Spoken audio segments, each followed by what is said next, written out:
Mohamad Kleit, thank you very much for accepting my invitation on Syriana Analysis. We are old colleagues from the days of Beirut, and it's really a pleasure to talk to you today on Syriana Analysis. Today we will speak about the issue of the Syrian refugees in Lebanon.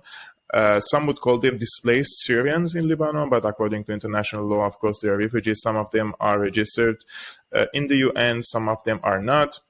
There always renewed talk and criticism about the presence of the Syrian refugees in Lebanon.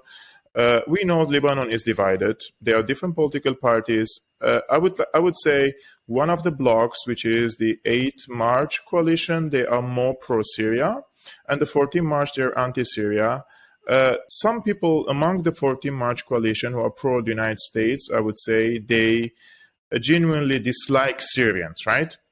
And despite that, they want to keep the Syrian refugees in Lebanon. They don't want them to go back to their countries.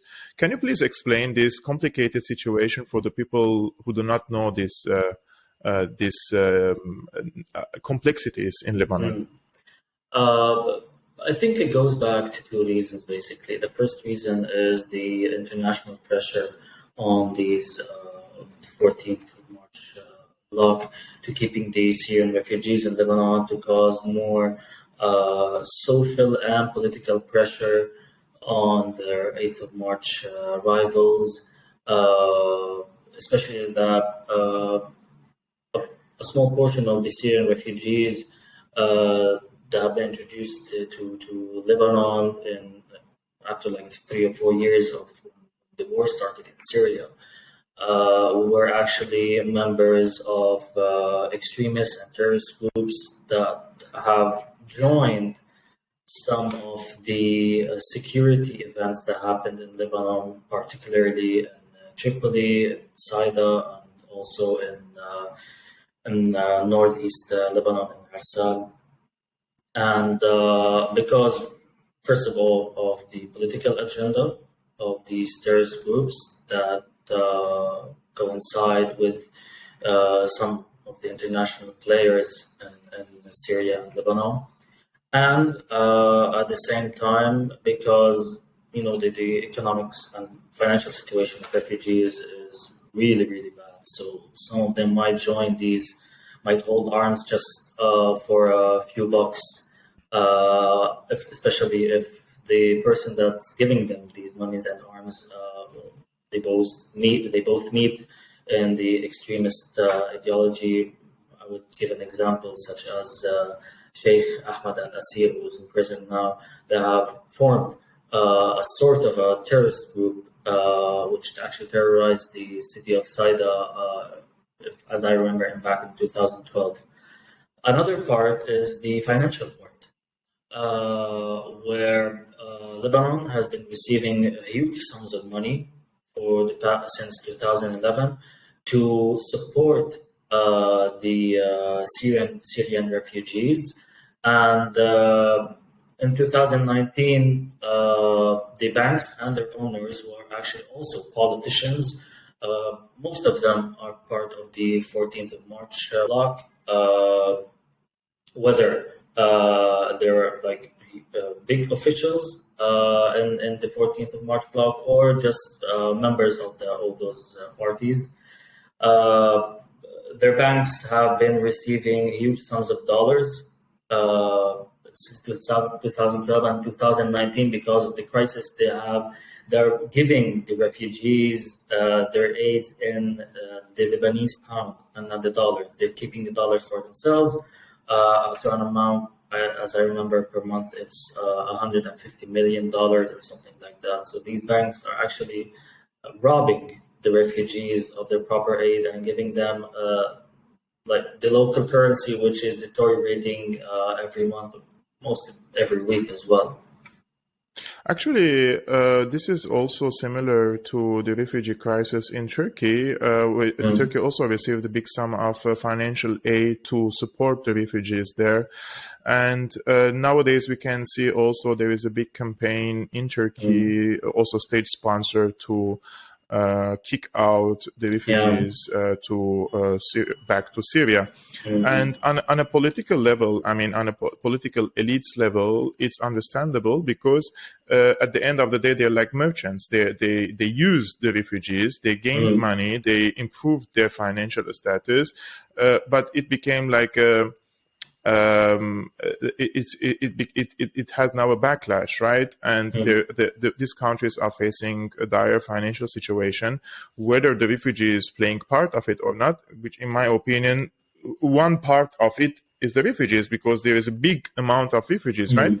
And for example, Lebanon is a small country with small resources, and also financially it's unstable. It also declared its bankruptcy, right? So it's very easy to blame the weaker side, I would say, the refugees. Everything is on the refugees. But nowadays I'm seeing on a popular level, right? Not the politicians, not the elites, the popular level, the people, the ordinary people. For example, when you go on Twitter and check the tweets on the Syrian refugees, I've seen lots of people who belong to a political camp which is pro-Syria. There are people from pro-Hezbollah. Hezbollah fought in Syria alongside the Syrian army against the terrorists, and they are calling for forced deportation of the refugees from Lebanon into Syria.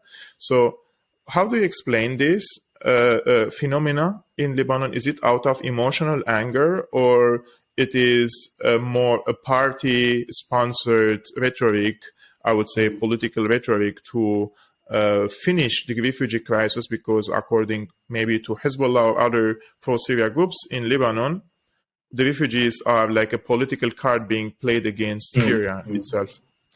Part of that is true, actually. It is a card. It's not only during the crisis, but as I mentioned before, that international players are also trying to keep the refugees in Lebanon by the continuous support that they do to them. Even though there are a lot of safe areas in Syria, and previous governments have tried the peaceful transition that some of the refugees would go back to the safe areas that they used to live in, which are safe now, as I've mentioned.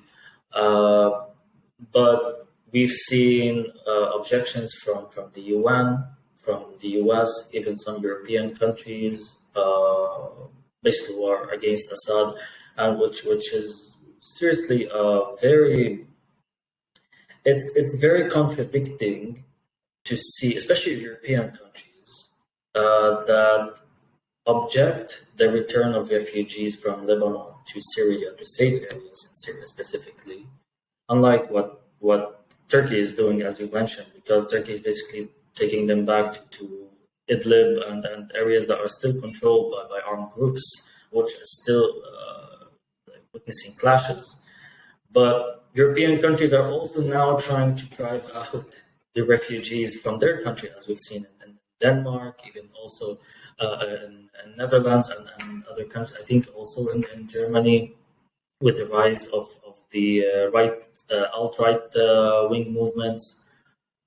But another side of what's going on and the complexity in Lebanon is that, sadly, I sadly say this, but there is a majority in the Lebanese public that's either driven by fear from the situation and also by racism. Because even when things were probably proportionally calm in the country before the crisis in 2019, we still had these racial activities against not only Syrian refugees, but also Palestinians, also Egyptians, Sudanese, and others.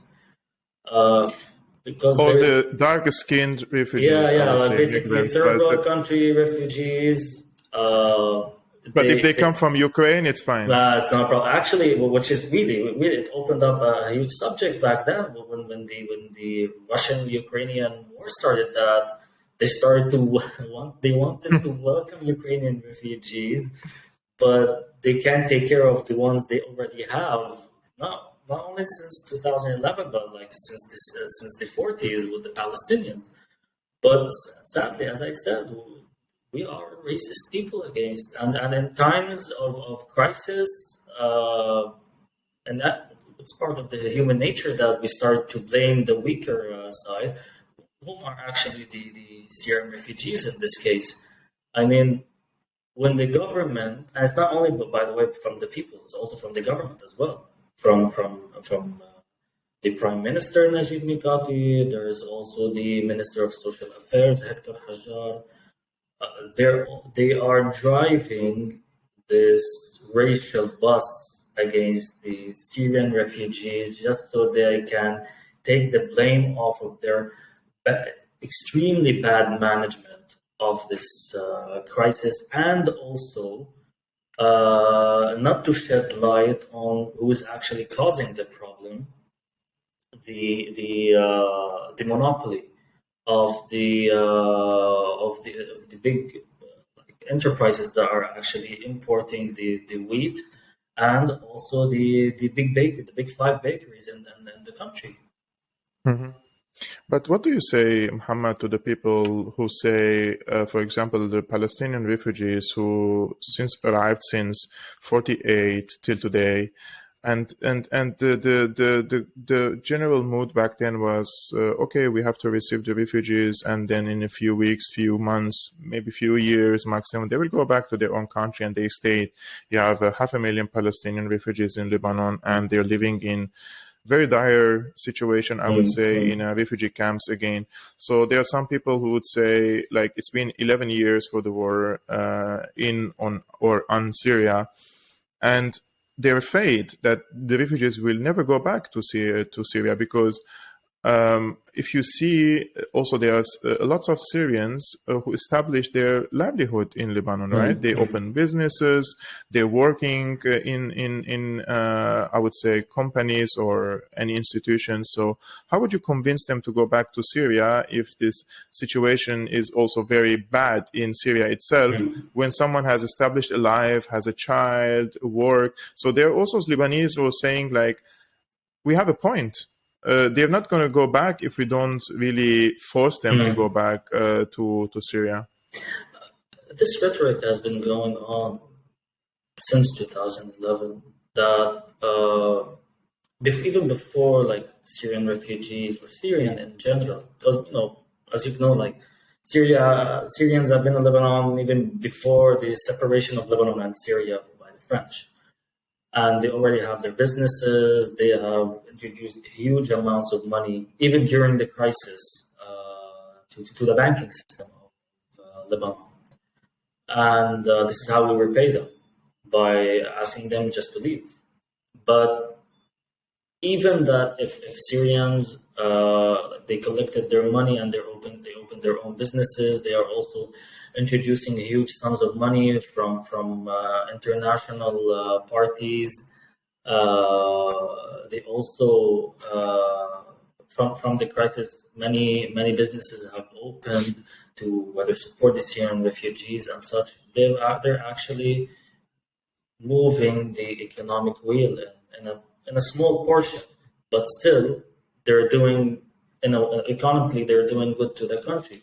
But as I mentioned, because they're the weaker side now, they just want them to leave because nobody from the system wants to shed light on the huge bad management of the crisis.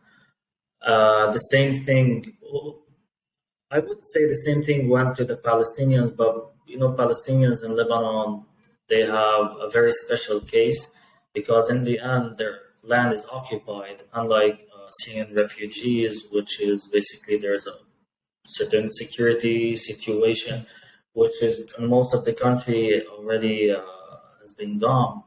But Mohamad, if we wanna talk honestly about this issue, some Syrians who are now in Lebanon, they consider their country occupied by Yeah. Assad, right? Yeah. And they don't trust the government there. They don't trust that if they go back to Syria, they would be treated humanly. And there's many reasons for this. And one of which is, of course, the media scaremongering Sure. and fear-mongering. And there are international organizations publishing investigations, between quotations, of course, one of which says that a Syrian woman was raped on the border crossing by Syrian security officials inside the building of the where the people put their stamps on, Yeah. and you know these buildings, you have been there Yeah. and I have been there, right? Like it's like a completely impossible, something impossible to do Exactly. so.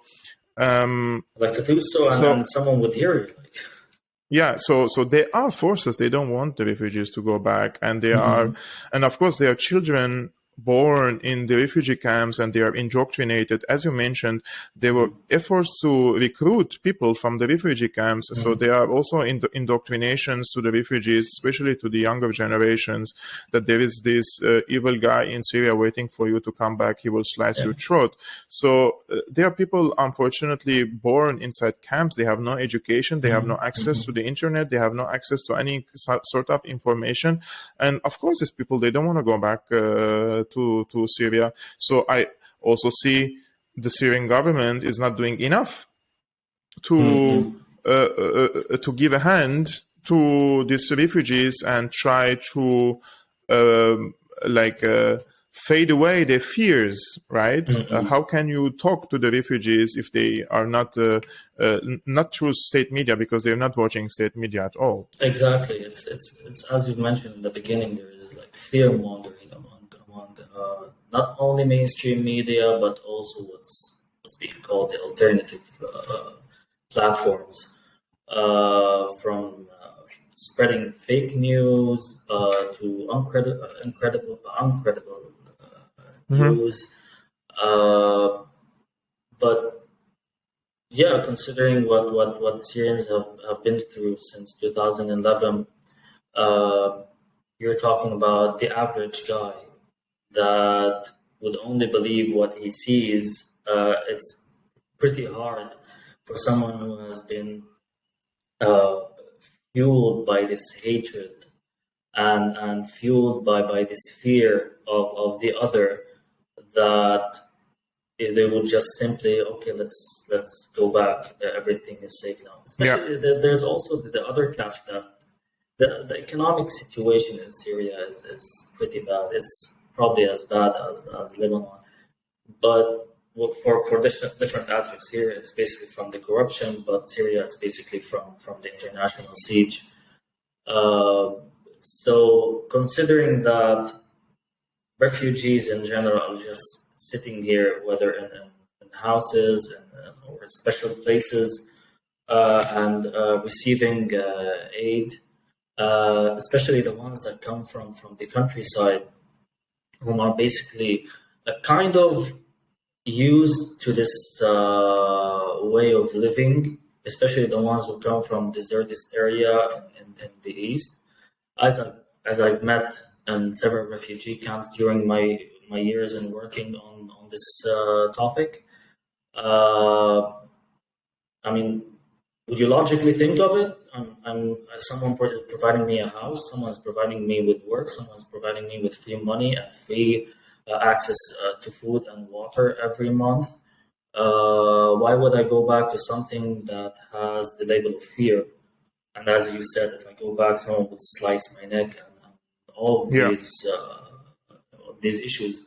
So no, I would stay. So what if I get accused, or I receive racial slurs and all that, as long as I'm providing for my family? Although, like, the situation from outside the box, when you look at it, it's a really bad situation that they're living in, and it's basically sort of an inhumane situation. But I think when you, in the human nature, when you reach a low in your living, that whether I live in an inhumane situation or I get killed, no, I would prefer to live in an inhumane situation. Yes.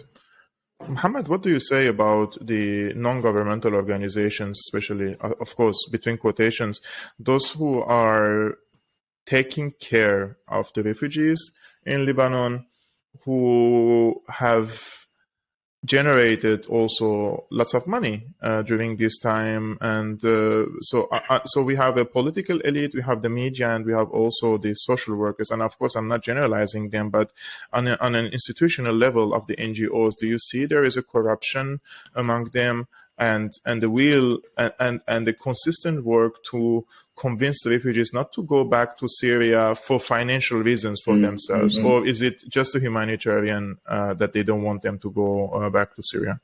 Well, I wouldn't generalize, but yeah, there's a big portion of these NGOs, especially the ones that were founded right after the refugees entered Lebanon in 2011. But then there were a bit of kind of like an organization of this sector. I believe it was in 2018 or something. And when the topic or the trendiness of Syrian refugees went down, especially after several areas in Syria that, well, let's say they got controlled back by the Syrian army, and they were declared safe areas for people to go back, and the reconstruction process went back again. And we've seen that refugees by the dozens of thousands started to go back to their homes in Syria. The trendiness of the entire Syrian refugee situation in Lebanon went low. It didn't. It has lost its ability to become a very profitable topic to a certain extent. So you see that, at least I've witnessed it, that some of these NGOs have turned into other trendy topics, such as women rights, LGBT community, and other matters that have risen in the news in the past few years. So yeah, I totally do believe that there's a big portion of these so-called NGOs that are actually only after the money.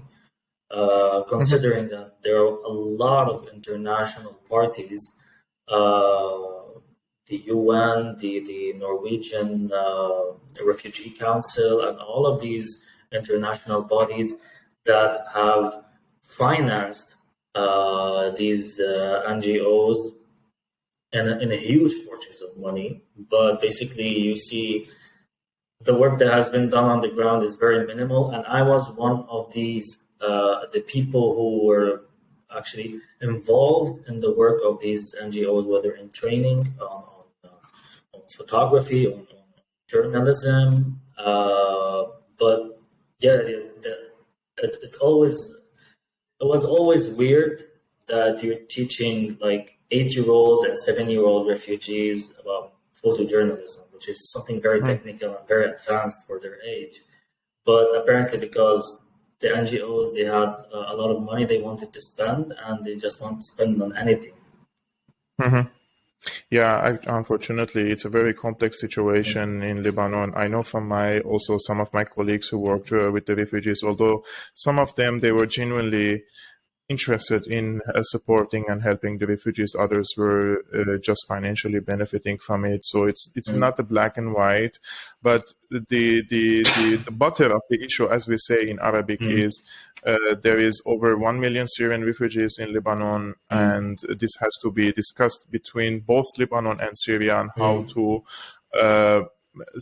bring a safe passage to these people to Syria. If those who want to go back, you cannot really force someone to change his location, especially if he's working and established a life there, or he's investing there, at least the least to say, because the issue of the refugees is weaponized, unfortunately, by many powers in the regions in the past, and now they feel like it has backfired against them. They're using it as a pressure. In my own personal analysis, the whole bread crisis that we've been witnessing for the past week here in Lebanon, they have been using the refugee rhetoric just only to really, to kind of like convince the public, the Lebanese public, to lifting the subsidies over the bread, so that bakeries would even make more and more money. They did the same last year with the fuel crisis, where suddenly there was a shortage in fuel in the country, and you would see huge, like very long lanes of cars standing in front of like 2 or 3 fuel stations, and then people would get fed up and ask to just get these subsidies off the fuels. We will pay more, Yes. just stop the lanes. The same thing is going on with the bread crisis, and the problem is that it's not only this crisis is not only from the people itself, it's from the government itself, as I've mentioned, from the prime minister, from the ministers involved in these issues. And the thing that's really worrying and fueling this racism is that ministers are like they're giving false claims and false numbers, not only in front of the Lebanese public, but also in front of the international bodies, just so they could let their scheme pass in front of the public. For example, the Minister of Social Affairs have said that refugees receive monthly aid and fresh dollars from the UNHCR. While the UNHCR, How much? They receive fresh dollars. He hasn't mentioned the amount, but as I know that since I think last year, the families registered in the UNHCR aid program, they're about like 50% or 55% of the families, the Syrian refugee families. And they only receive like 1 million Lebanese liras, which is equivalent to less than $50 per month. Wow. And and they all go through one of the major banks in Lebanon, which receives the aid from the UN in dollars, but they give it to the people, to the refugees and the Lebanese lira, which is a huge ripoff to all of these refugees. Not only, and this is not only done with the Syrian refugees, but also done with the Lebanese families who have registered for these aids, and also to Palestinian families. The banks are actually ripping us all off. They're taking the dollars for themselves, and they're giving the people a currency that's deteriorating since 2019. Wow, Mohamad, this is incredibly horrible what you said, and I know it's complex situation, and I know the refugees were used from the beginning by urging and encouraging them to become refugees, and then being used inside these countries, whether in Turkey or Lebanon or Jordan, by some officials, I would say, and now they're again used by promoting the forced deportation of the refugees. They were like 3 times victims of this political situation and the war in Syria. But I'm very happy to talk to you, Mohamad, because you spoke to us from Lebanon, from Beirut.